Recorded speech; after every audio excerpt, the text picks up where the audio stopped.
Hi, President Brown. Great to see you. Thanks for joining us. Great. Well, I think we still have a few more people hopping on, but I think we'll get going. I want to be cognizant and respectful of everybody's time. Thanks so much for joining us today. My name is Delegate Brooke Lehrman, and I represent with my teammates, Senator Bill Ferguson and Delegates Robin Lewis and Luke Lippinger, the 46th District in Baltimore City, although of course we work at a state level with our colleagues to pass and implement policies that affect the entire state. I'm going to give a few opening remarks today, and then I'm excited to welcome some really wonderful panelists and leaders in our communities and state who are going to speak today about education and teaching in this really challenging time. Before I go on, because I don't want to forget it, I also want to welcome Delegate Eric Ebersole, who is on Zoom with us, and I believe Delegate Lisabel Castro as well. So thanks for joining us today and for all the great work that you do. And should note Delegate Ebersole is also a teacher. So great to have you. I think that if there's one thing that this pandemic has done besides cause so much unnecessary suffering and death, it's really crystallized the pre-existing inequities that exist in our society and the lack of, and has, really crystallized and clarified the lack of resilience in our communities, state government, institutions, and our schools, and their ability to support families, small business, and nonprofits.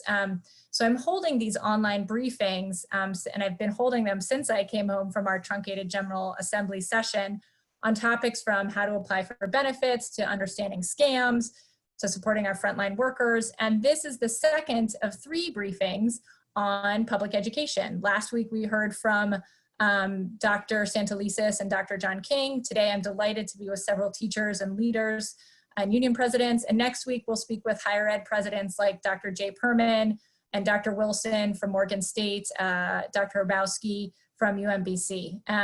I think that doing these briefings is so important because being an elected official is a lot more than just passing legislation. It's about connecting people with the resources that they need, driving discussions about important topics, and advocating for change in multiple ways, including through discussions like this one.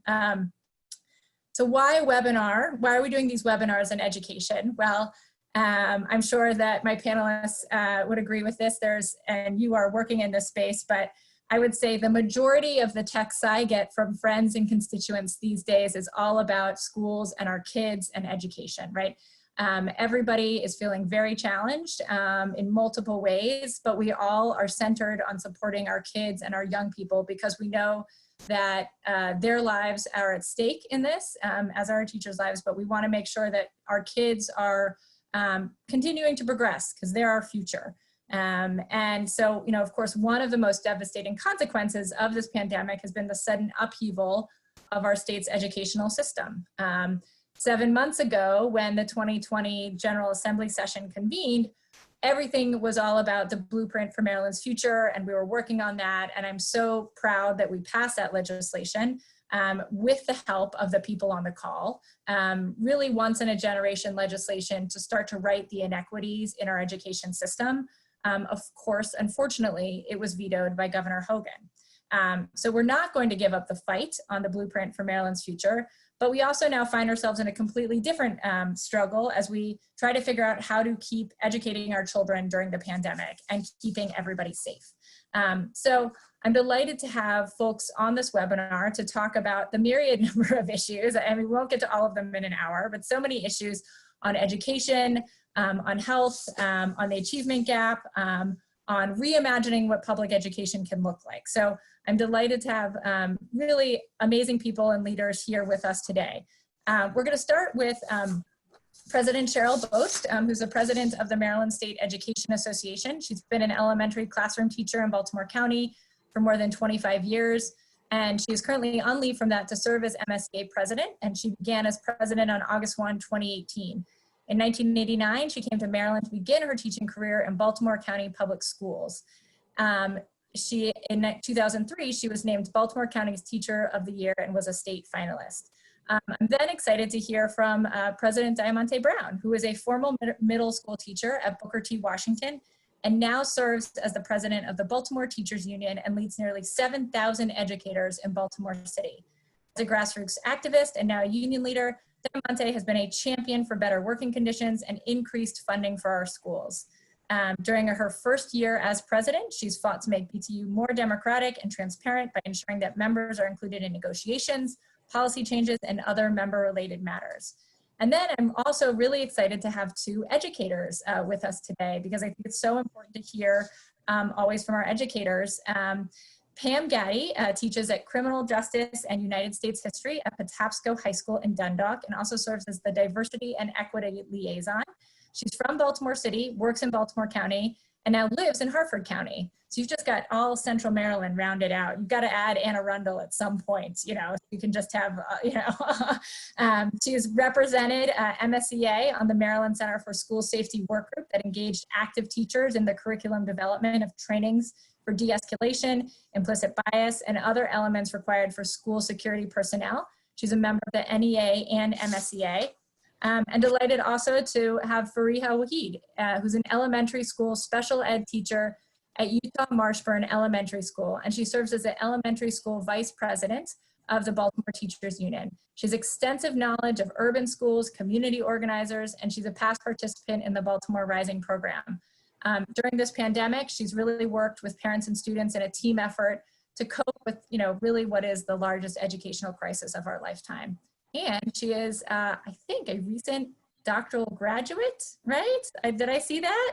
No, I'm a doctoral student. I still have a year left. Oh, you're still a student. Okay, you've made great strides. I feel like I see that you're making great strides towards finishing up though. So doctoral student at Johns Hopkins University. So I'm delighted to have you all. I'm going to turn it over to President Boast, and thank you so much for being here with us. Well, thank you, and thank you for holding these briefings.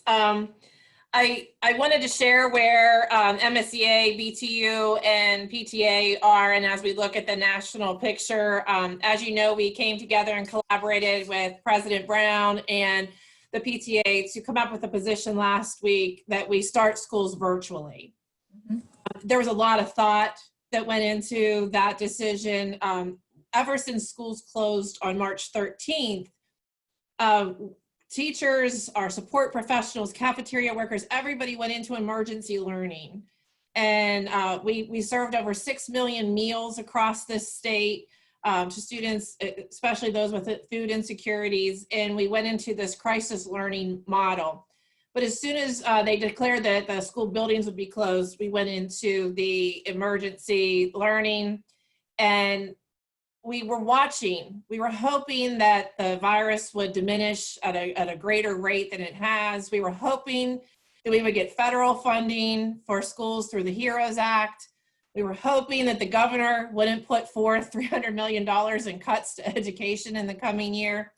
And then we were also hoping that school districts could really ensure the health and safety of students and educators in opening. And when we didn't see that happening, we really came out strong for a virtual learning platform. But before we go into other questions or things, the important part is we have to get the virtual learning right. Too many students were left out of learning starting on March 16th. Here in Baltimore County, they estimate 3,500 students never reconnected into their education. And it predominantly impacted our Black and Brown students and our students living in poverty. These are inequities that we knew were already there. That's why we fought so hard for the blueprint and the new funding formulas. There's no surprise to any educator and to most parents that we have inequities, and institutional racism plays out in our schools, and we needed to transform our schools and make them better. And we need to get virtual learning right, one-to-one devices, connectivity, education on how to use the platform. So even before we could begin a hybrid, if we were able to get the safety right, the part of the hybrid that we can focus our attention on right now is the virtual learning. And it's unfortunate that instead of lifting up education nationally and treating it as we did with our healthcare workers, our federal is just saying go back in person, so they're willing to risk our lives and the lives of our babies and our educators, and they're saying that we're going to withhold federal funding. This is not a way to show education's a priority in our students. So it's concerning as we look at the reopening, but I'm also looking at this as an opportunity to change our schools, to make them more relevant to all of our students. We can't say we're going to go back to normal because normal wasn't good enough for too many of our students. We have to do better. So thank you for having me, and I'm looking forward to the discussion. Yeah, thank you. I really appreciate that. President Brown, I'm going to turn it over to you. Thanks. Hi, Brooke. I'm glad you have me on here. I really appreciate it. I'll just talk a little bit briefly about our perspective on remote learning and also about working with families and teachers and communities to support them with virtual learning and how we can make certain our students get the best education that they deserve even during virtual learning. So as far as remote education, the way most of our school districts are going to execute remote education is through virtual learning. And so we want to make certain that all of our students and all of our staff members that are going to be engaged in teaching and learning are equipped with devices. So we want them to make certain they have laptops. We want to make certain they have high-speed internet access. And most importantly, we want to make certain that the distribution method and the distribution perspective is not from a deficit point of view. Right now in Baltimore City and maybe in many other counties, the way distribution is happening is based on who doesn't have. So the idea is to figure out, well, who doesn't already have access to technology and who doesn't already have access to high-speed internet, and let's just focus on the people that don't have and worry about them. However, we want to flip that, and we need it to be a holistic model and not based on who doesn't have, but it needs to be based on, if you want to execute virtual learning, if you want to execute learning in the 21st century successfully, all students at this point should be equipped with one-to-one devices provided by all of our school boards. And also, we need to have high-speed internet access. You know, we appreciate all of the advocacy around internet access. However, a lot of our families only were able to get you know, the bare minimum internet access, which is not sufficient for the type of learning that we want to deliver. So that needs to be something that must be something that we figure out in order to execute virtual learning and, as I said, 21st century learning successfully. And, you know, the challenges to that are always, where do we get the money from? How do we get the money? We can't use the money for this and we can't use the money for that. And our questions, you know, to those challenges are, well, what do we have money for? How much are we willing to spend on our children's education for them to be successful? And if we can't put the money to the things I just outlined, then where are we putting the money? And you know, and I think those are questions that need to be answered before we accept any barriers or challenges to being able to provide devices and high-speed internet access. Additionally, we need to do a much better job as educators and school districts of delivering online learning. I mean, we've already accepted the fact that we need to do a better job of engaging our students in learning, period. However, especially because we are going to be using a computer and we're not in front of our students, we need it to be much more engaging. And I think one of the biggest mistakes that we've made is that we have talked about our resource teachers and our school-related service providers as an afterthought. And they should be in the forefront of this, because it's our resource teachers, which, for those of you that don't know, are our art teachers, our physical educators, our music teachers. They are the people that make learning fun. That's what we need to put in front of children when you have them at a computer. Not thinking about then not how you're going to squeeze them in for 5 minutes in between everyone's lesson. They need to be the lesson, and let's figure out how you're going to squeeze English in, which is boring as I don't know what, on a computer. Maybe if you let the music teacher lead and help you create a open mic or something, now you can put in English virtually. You know, maybe if you let the music teacher lead with some music composition, now you can squeeze in math. You know, so I think we just need to reimagine and rethink what learning looks like and use this as an opportunity for learning instead of a challenge. It is a challenge. Let's be clear. I'm an educator. I'm not ever going to say learning or teaching is not a challenge, but it's also a great opportunity if we see it as one, you know, and also a part. Sorry, I'm trying to charge and talk at the same time. That's fine. That happens to me sometimes. This is the real virtual. This is what's up with virtual learning. This is real. I mean, so this is live.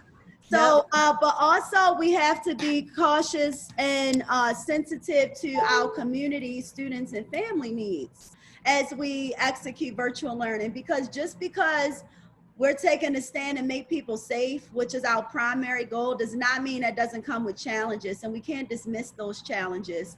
We have many of our families telling us, you know, hey, I get it, we got to start virtually. However, I'm an essential employee. Y'all said I got to come to work. My boss tripping. And I'm just trying, and the child care center's full. I know y'all gave me the vouchers or whatever, but they're not taking my kid.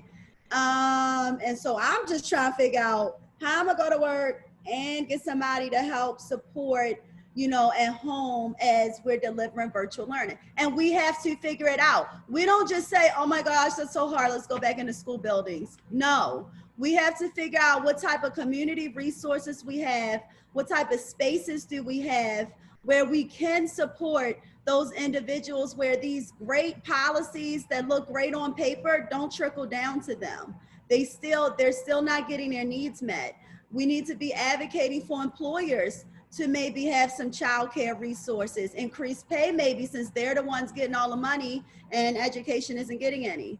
So maybe they can offer some support and some virtual learning support. You know, we have to think through those types of things and not just only focus on, we want to execute this great instruction through virtual learning. We have to talk about how do we execute just healing, social interaction, collectiveness, help, support through a virtual setting. You know, we're going to have parents that are like, yeah, y'all gave me this laptop, but remember like the past 10 years where we never had a laptop because we couldn't afford one in our schools?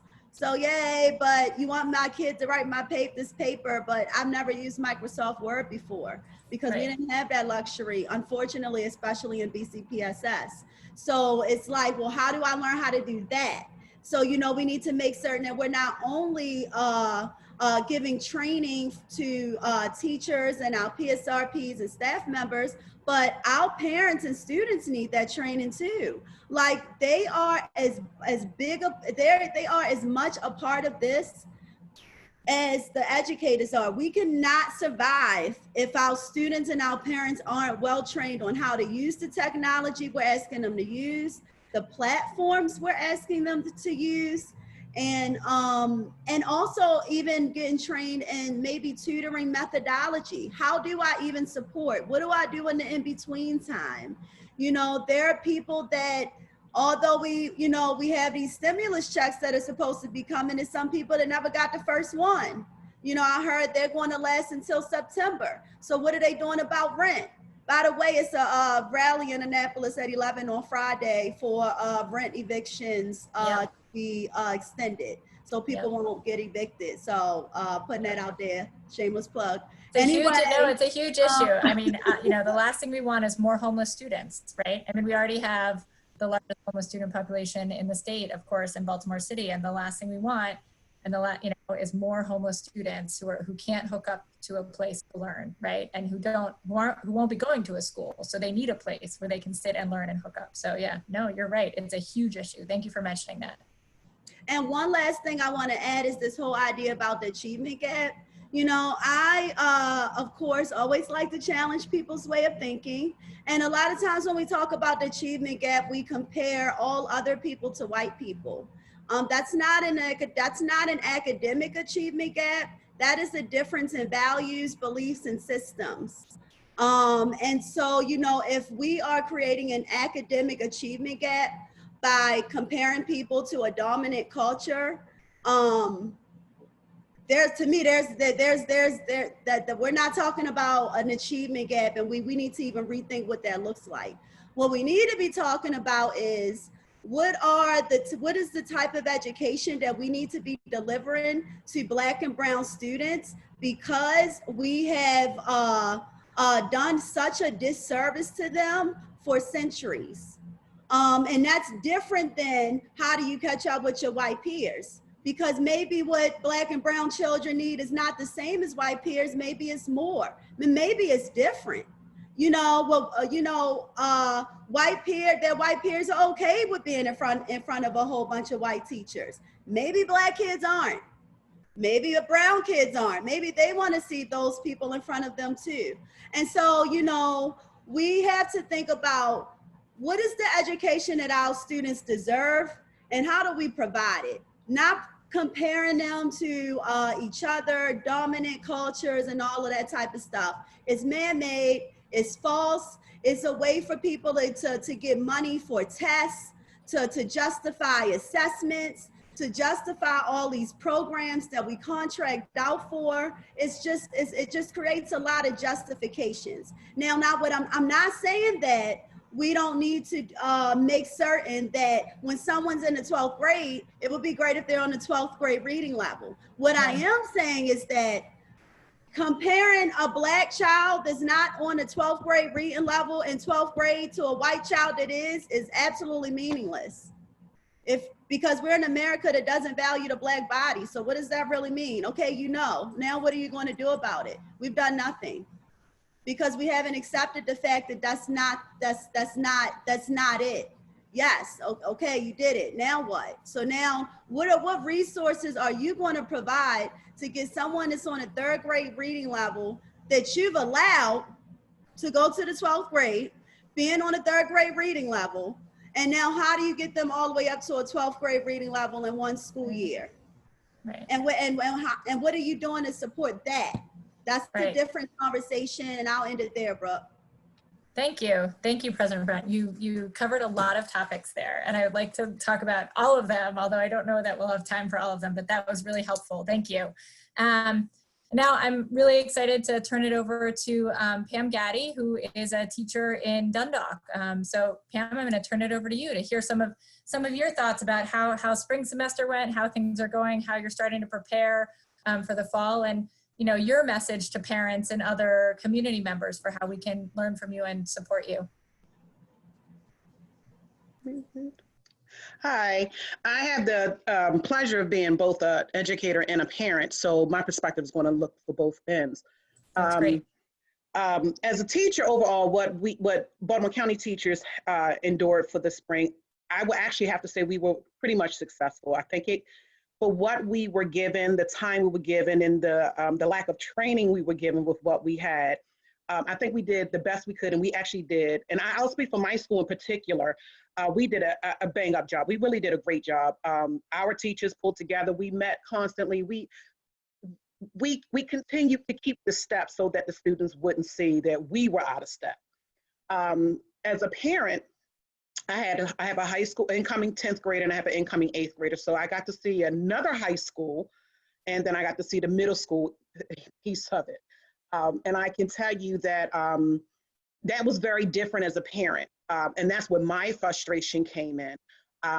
Again, I will, hats off to my administration at Patapsco High School. We did an excellent job with scheduling, how the classes were held and things like that to make it more uniform to how our actual school day went. And I will give a plug to Perry Hall Middle School, who did the same thing.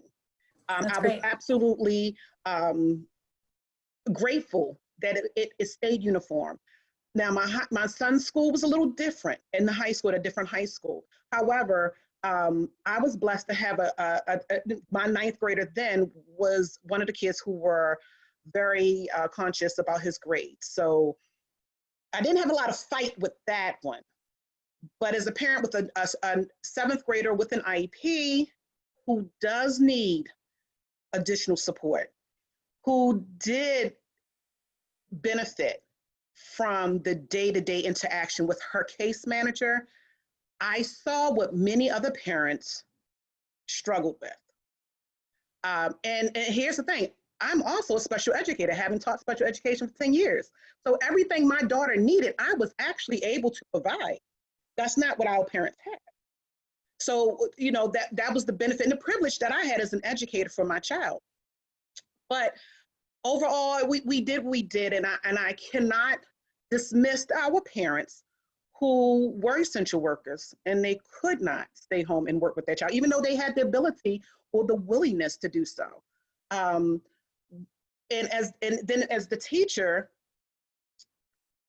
I think what a lot of people don't understand as teachers, we're human.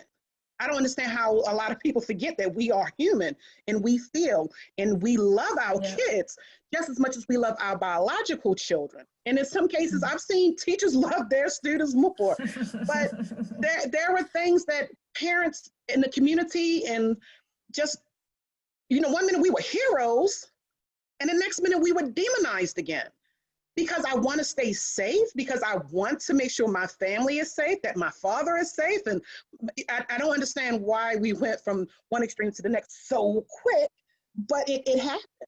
And what a lot of the community don't understand, that we're still, you know, holding a lot of uncertainty about that 3,500 students in Baltimore County that we could not connect with.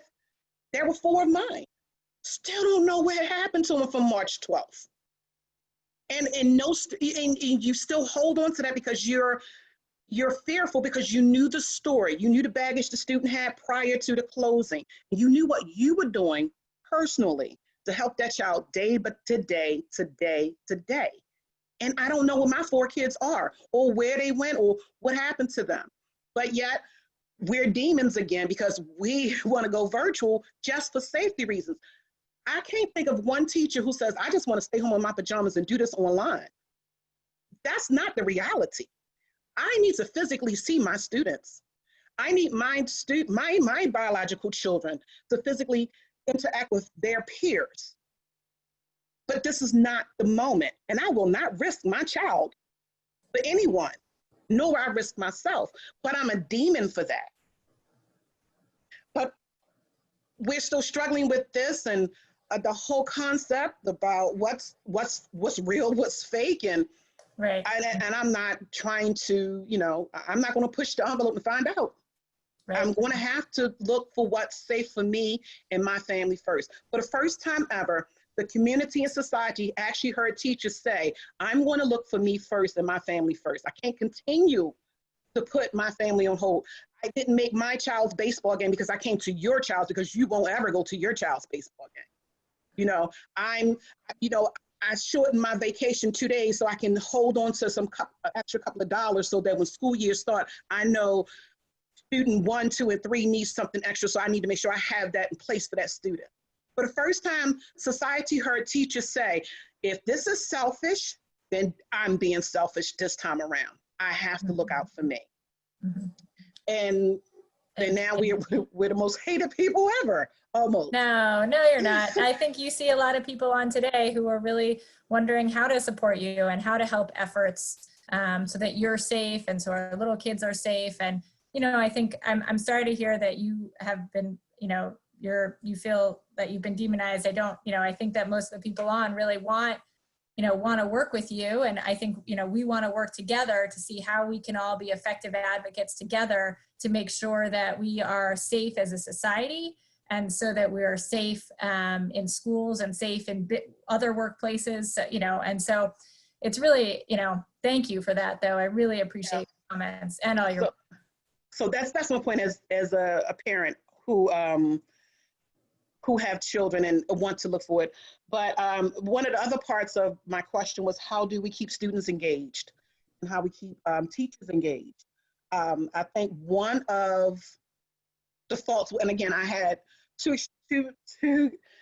ends of the spectrum. I had a student who only wanted A's and B's, and he was not going to finish out the year without it. And then I had another student like, what do you mean that all I had to do was log on and I passed? Then that's where she went. I think what we do to keep the kids engaged, and I know this wasn't every school system, but we have to hold the kids accountable for the work that they are going to do online.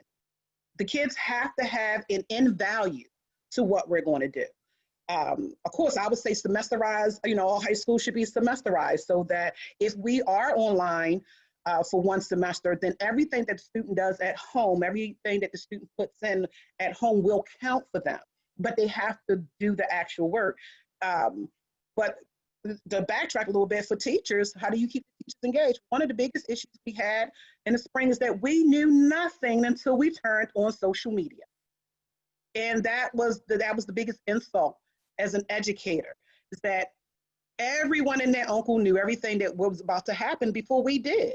There was no communication to us as teachers. And if we don't know what's going on and we turn to our administrators in the building and they're like, well, I saw it on Facebook, this is what happened. That's the most asinine thing that can happen. How can we maintain confidence in our students and, and try to hold the, how do we steer this ship if we consistently keep building it? And no one said, okay, so we're going to go with this idea of building a plane as we fly it. But no one said the first thing we should install are seatbelts. We keep getting thrown off the ship. And how do our kids maintain confidence in this if they can see in their teachers, the ones who they actually depend on, they see us just as weary and just as lost? How is that possible? So right. I know we talk about training, definitely. We need to know how to do this because we didn't see this in the beginning. But we right. also know that a lot of students thrive in this environment. A lot of students who needed to redeem themselves grade-wise were able to grab this and run, and they did fantastic with this model. And we know these students actually got these are the students who were, juggling work schedules and sharing right. childcare with their parents because their parents were essential workers, or their parents were ill, or their parents were caregivers. And they still were able to, as long as there were no time limits, there wasn't a 50 or 90-minute time limit to get this assignment done, that they had time to think and, readjust themselves and come back to it. They did very well. And that's the success part of it that I see as a teacher. Right. That's great. I think we did well. That's and great. I think that has to be it should have been the light bulb that says, oh, wow, we need to look at this differently mm-hmm. because our students are learning differently. Right. We are in a digital age, and as many as us veteran teachers fought that because right. we weren't taught for the digital age. But now you're here. Yeah, we're here. We're here. That's true. Right. So it's the moment, it's time we right. have to go with, but it's the training that the teachers want to need. How do you engage your teachers? How do you keep them engaged?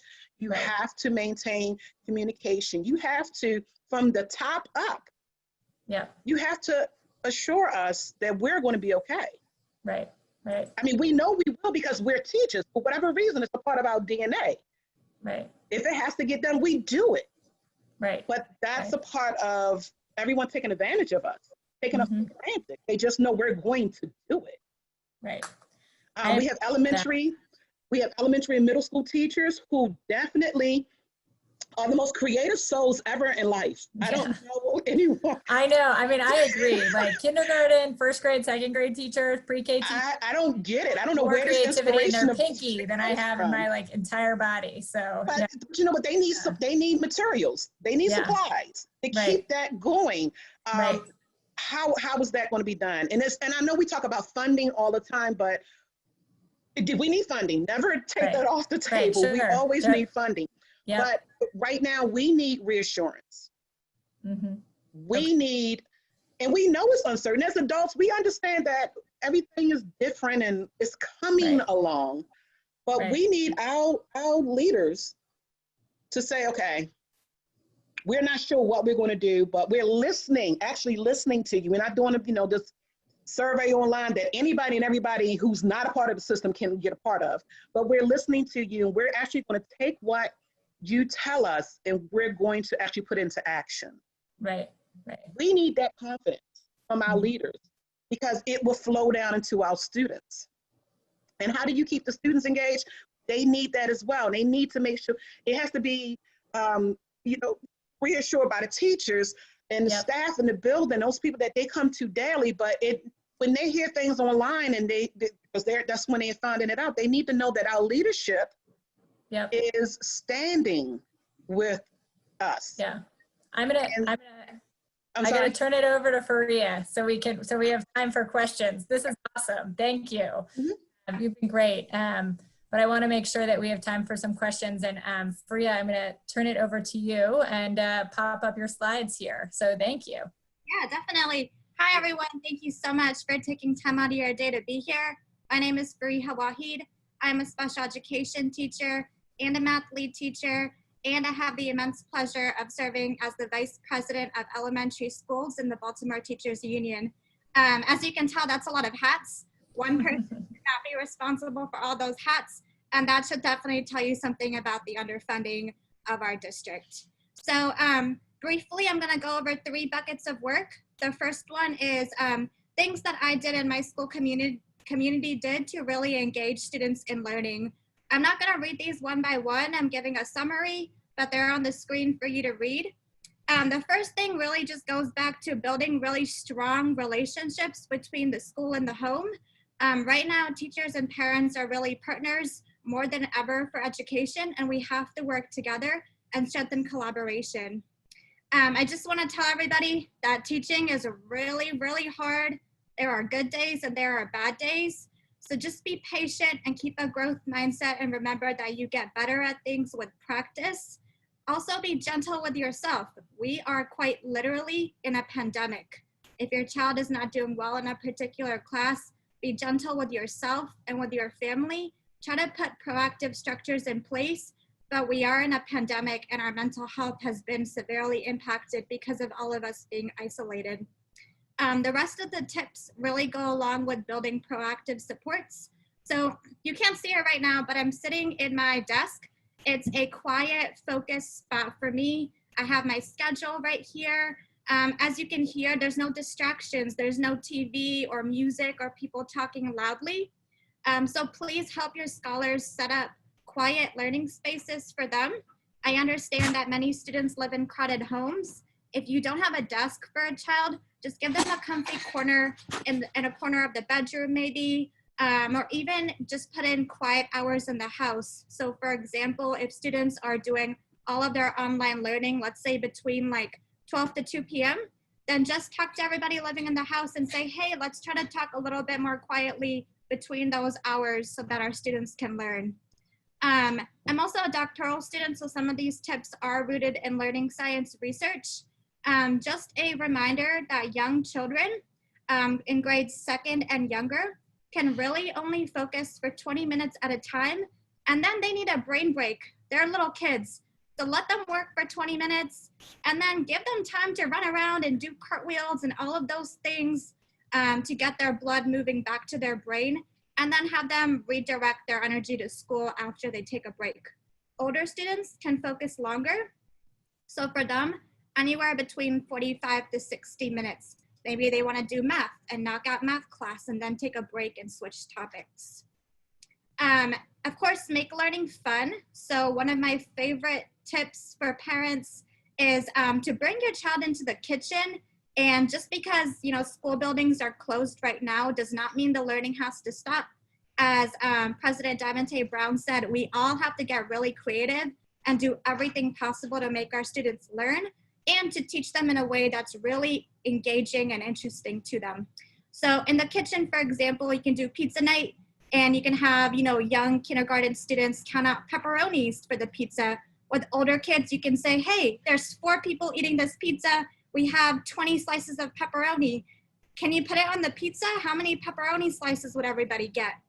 You know, when you bake, a lot of fractions are involved. So just know that everywhere is a classroom and a learning opportunity. And if you're ever stuck, please contact your child's principal, your child's teacher. We are all here to support you, and we really care about your success and want you to do well. And we're also, you know, we want to get through this, and we want our students to have the best learning possible at this time.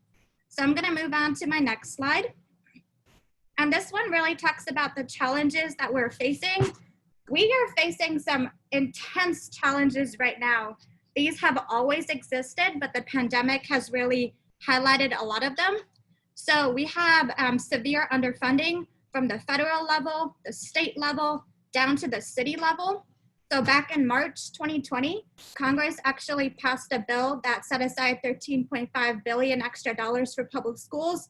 Woo! Great first step, not enough. The studies actually show right now that in order to reopen public schools, we need between $158 billion and $244 billion. So that $13 billion is really just a drop in the ocean when we're really looking at a cost of $158 billion. Of course, these increased costs of opening public schools exist on top of racist federal policy that has already existed for centuries, particularly for Black and Brown minority communities. So for example, housing segregation and redlining severely impacts our school funding formulas.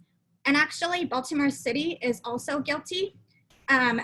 Baltimore City only contributes 14.4% towards public schools, and the state average is actually at 36%.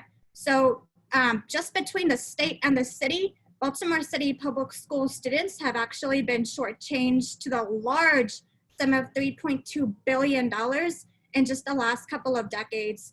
And you know, as a teacher, there's never enough money for anything. I can only imagine what we could have done with those $3 billion.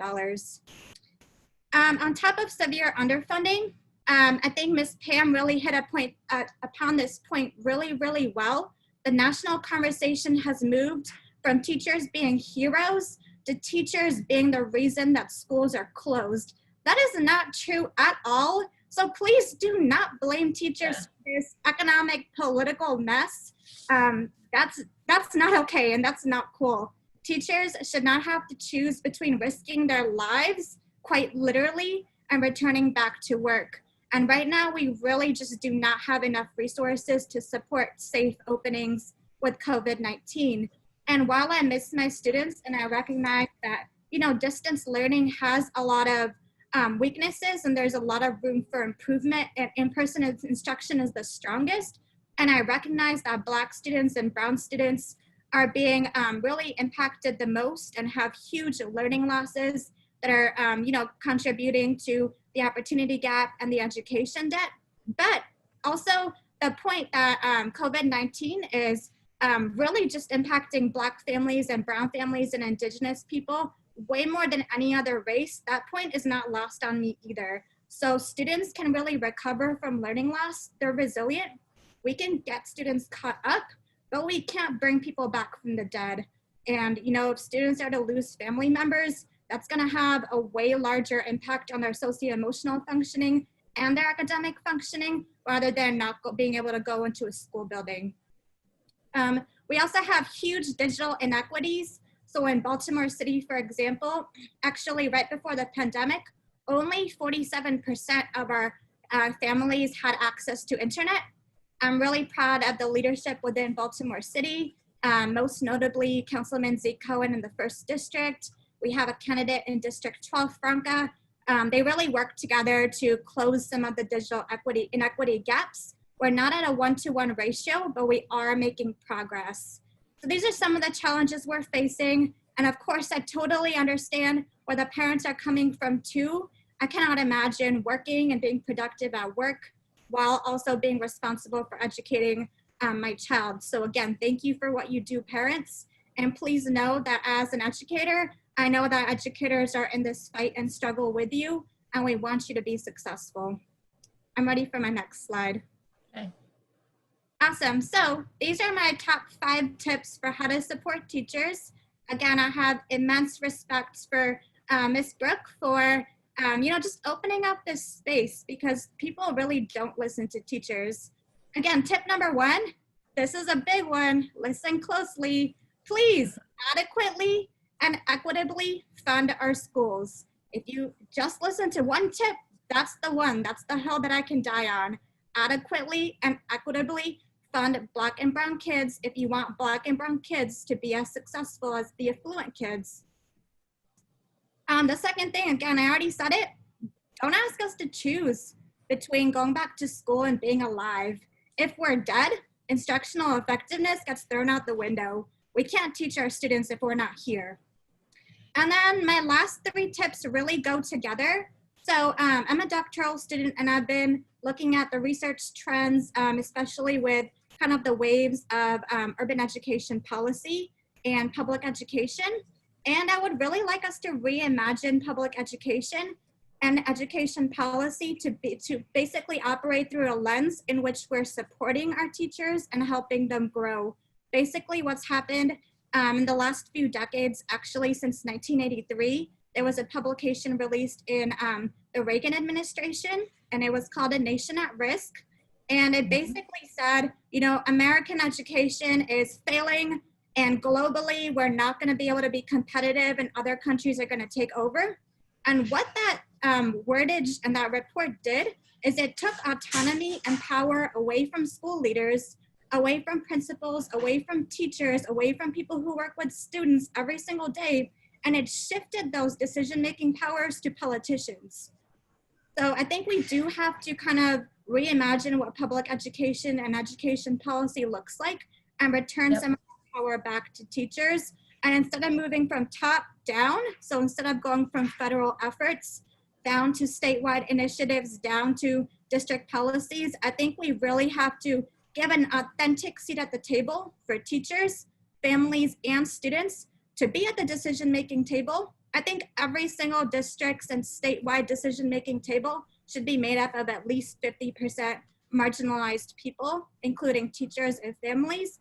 And only then can I think that we can operate from a true lens of understanding marginalized communities' needs and working together to close those gaps. So thank you. Yeah, that's great. These are great slides. Wonderful. Thank you for putting them together. So we don't have too long left, but there were a number of questions that were sent in. And so I'm gonna read, a few of the questions that were sent in sort of by category. And then, if you have quick answers or ideas, I'd love to hear them. And I'm sure that the folks who sent in the questions would as well. There were a couple comments, and I think this is feeding off of some of the things that almost all of you touched on some, about reimagining schools and thinking how to support students in a virtual environment. And, I know President Brown, you talked a little bit about, well, if we had the art teacher lead a lesson, and, some of this requires an enormous amount of teacher collaboration. And so I'd love to hear, somebody asked, how can we reimagine schools so that teachers are able to collaborate to bring hybrid lessons, I assume like art and math together or something, to our students to help keep them engaged virtually? And is there a role for the unions to play in helping make that happen? Any thoughts on that? Yes, that's a great question. One of the ways we can reimagine schools is making certain that all of the planning and the collaboration necessary to get to there is actually built into an educator's school day, which for Baltimore City public school educators is 7 hours and 5 minutes. Instead, what we do is we expect educators to do all of those things mentioned outside of that time. And what that does is if I'm home, I now can't talk to the science teacher to collaborate, Right. So we need to build the planning time and the reimagining time into the school day, because planning and reflection is just as important as instruction. And what the union can do is, unions can be doing is to be thinking about these things when they are negotiating evaluation processes, which usually are inclusive of reflection, planning, and instruction and teaching. And a lot of times the planning and reflection, people think it's okay for some reason for that to be on an educator's own time. Right, that makes sense. And Brooke, one of the things in the blueprint when we were looking at the Kerwin Commission is the amount of time teachers have face-to-face with students. And President Brown brought that up, but 80% of the time we're face-to-face with students. We can't collaborate, we can't plan, but when you look at other countries of which we were compared to globally, there's more and more planning time for collaboration, mentoring. 47% of our educators leave after 3 years. We need time to mentor them, work with them, coach with them, and collaborate with them. With our arts it all goes to testing. We prioritize what gets tested in this country. We need to stop the testing, the standardized testings. Companies are getting millions and billions of dollars for testing. That doesn't tell me as a teacher that standardized testing how well my students are doing. It's the informal testing that I'm doing as a teacher and using teacher judgment that really helps me guide what I'm doing. So we could save money in this state and in this country if we turned away all the standardized testing that is required. We could then focus on the whole child, because I agree with you, music fits in with science and math perfectly when we do all of this. When art helps us to dream and think of our reading and our language, all of these are interconnected. They're what kids in school. So we can do this. The problem is you're talking to 4 educators here, but most people don't talk to educators to find these answers. And I just want to thank Delegate Ebersol and Delegate Palcastro, both are educators, and we love having their voices and as a champion for public education to help us move this forward. Thank you for that. I was just going to say, I know Delegate Ebersol's on, and he's had, he's championed legislation to limit testing. And I know in Maryland, we've been trying to do work to make sure that we are, educating the whole child, and that it's not all about filling in bubbles. Or I guess now they're online. Sorry, I'm dating myself. On sheets, but yeah.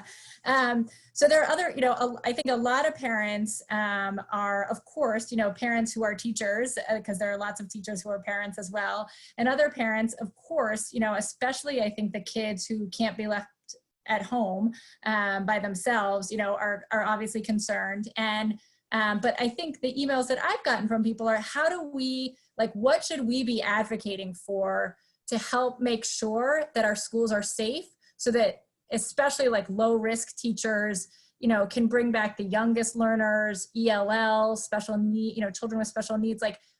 How can parents be partners in helping, what should they be advocating for to help teachers to make sure that conditions are safe for our littlest people, I guess, and for teachers, because everybody, to build a safe environment for everyone. I'll start, and then I'd love to hear Pam, I know is a parent as well. Yeah. Unfortunately, it does go to a lot of the funding, the masks, wearing masks each day. Well, we heard one county say they're going to give teachers 2 masks, and that'll last them for the entire semester. That's crazy. Yeah. That doesn't work. How do we properly socially distance? I think of some of the high schools. I know where Pam is in a high school. The hallways are crowded. How are we going to keep kids from being shoulder to shoulder and socially distanced from each other? Our HVAC systems. Many of our schools are old, and their HVAC systems do not bring in fresh air. So we need to be certified. So parents can help us by advocating with our political leaders and our superintendents to use the health experts as the guide as to what will be needed. And we also have a lot of students, maybe not in Baltimore City and maybe some of our urban areas, but especially when we get rural, that unfortunately are listening to the President of the United States and saying it's a hoax and you don't need to wear a mask. And so what are we going to do when those students walk into school without a mask on? We can suspend them. That makes no sense to suspend a student for doing it, but they're putting other people at risk, and the parents support that they're doing that. And so we have to cross this political line and say what's going to be good for everybody, and parents can help us to do that. That's great. Yep, that's helpful. From my point of view, with my school having almost 1,500 students, what does social distancing look like? Perry Hall Middle School has more students than my high school does. What would social distance look like? One of the things you think about, and this is outside of social distancing, mask and sanitize and washing your hands, the actual physical safety of students. Teachers at my school, in schools, you stand in the hallway to monitor behaviors to make sure everyone can get to and from class safely, so forth. Well, we're adding to the population or the congestion in the hallways, but we have to be there to make sure that there are no hiccups that happen. So this takes this isn't just about wearing your mask and make sure you sanitize your hand. There's so many other levels to this that that no one takes into account unless you physically have been a part of it. Right. You know, and of course, definitely schools that the air isn't fresh, or windows Right. aren't working, or there are no, you know, and there's still some schools in Baltimore City, and I'm a proud product of Baltimore City schools, and Mhm. I say it from the top of the hills each and every day. But Yeah. we have schools that still don't have air conditioning, and even in Baltimore County, we have schools that have air conditioning, but gosh darn it, don't work on that classroom or that wing, and you're moving kids around. There's so many scenarios that if you've never been in a classroom, you can't imagine happens on a regular Right. basis. Right. And what I would encourage parents to do, as much as we listen to the scientists, we listen to doctors. I'm not a medical personnel, so why would I try to treat, pink eye with a home remedy? So Right. if you say you're not the educator and you can't be the educator, then listen to us who are the educators and let us explain to you what really does happen. Because this is just way more than just Right. wearing a mask and sanitizing. Right. Right. It's Yep. so much more to this. Appreciate that. Yep. And I just wanted to add that, unfortunately, Governor Hogan did veto Curvin. So I would love support from the broader community, especially from parents, to bring elements of the Kerwin bill back. I think when school buildings are closed, well, at least closed for in-person instruction, it's a really good time for the community to come together and just reflect on what do we actually need? What do our educators deserve? What conditions do our students deserve? And try to close as many of those gaps as possible. And then also, like, professional learning is really important. So actually, 40% of teachers think their professional learning is not important and not impactful to their practice. But teacher quality is the biggest in-school factor and predictor of student achievement. So I think like something that was really important in the Kerwin bill was protecting time for teachers to plan and collaborate and look at data and do those things that we don't have time to do when we leave school buildings. So I'd love to see Kerwin being brought back in some shape and form and having a really strong community presence advocating for it, along with, of course, hazard pay and PPE for educators that are going back to serve students who are most at risk. Thank you. Yeah, thank you. And certainly I am hopeful that we will override the veto on the blueprint. Absolutely. Yep. Well, and I didn't mention this, but I am the parent of a public school kid. He is a public school rising second grader. And, we've been blessed to have wonderful teachers and a great school community. And, we miss everyone, and we're, looking for ways to partner as parents with teachers moving forward as well, so that we can make sure that all our kids are learning. So I appreciate that. It's just about 3 o'clock, so I want to end. There's so much to talk about, but I want to be respectful of everyone's time. In 30 seconds, if there's something you'd like to finish with, I'd love to give everybody a final 30 seconds to say goodbye before we close. So maybe we'll go backwards. Fariha, do you want to start? 30 seconds. Testing, and let's actually give our students the education that they deserve. Thank you. Thank you. Pam?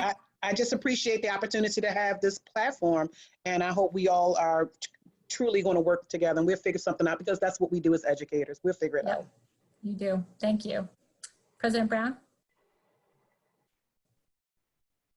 Well, I would just say this is a time where people are going to try to put different stakeholders against each other. Let's band together, educators, public service workers, parents, and students. Don't allow people to put us against each other. Let's fight together to make certain all of us get the supports that we need. Yep. Thank you for that. And President Bost? Yes, I want to first thank you for holding this forum and giving us the opportunity. Sure. I truly believe that we will come to solutions when we put educator voices at the decision-making table, and that's what you're doing, is amplifying educator voices. And I just want everybody to understand that we are in a crisis and we all have to give each other grace, but let's come up with creative solutions together. Thank you for that. And another shout out to my colleagues, Delegate Ebersole and Delegate Lisa Castro, who Delegate Ebersole is a retired teacher. Delegate Lisa Bell Castro is a new member of the General Assembly and a teacher in Prince George's County Public Schools. So great to have them on. Thank you everybody for joining us today.